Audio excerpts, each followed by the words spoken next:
Do it be called rose garden? It is because all of the roses is here. Different colors of roses, like big one, very big roses. We just dropped by to get the video of this place. Wow, very nice. I love it. Look at that. Look at that.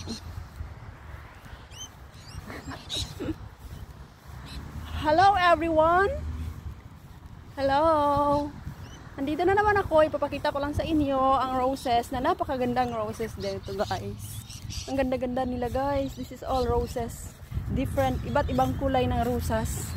Ang ganda-ganda mo, o aking rosas.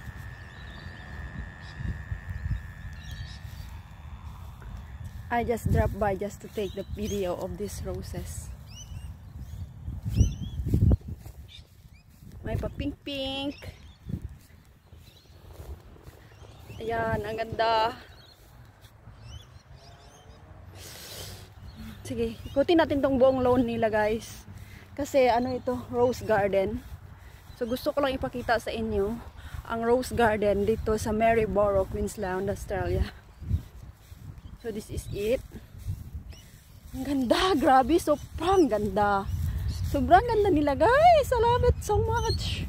I love it so much. Walang ibang bulaklak dito kung hindi ano lang talaga, guys. As in rose lang talaga siya, guys. Napakaganda. Grabe, sobra. In love talaga ako dito, guys, sa roses na ito. Oh, nakita nyo na? Diba?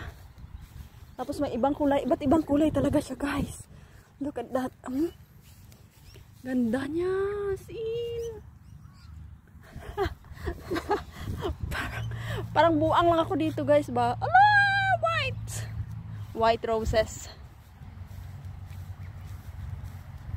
Dito. Hindi talaga ano ba? Ala, very beautiful. I love it so much. Yeah, true. I love it too.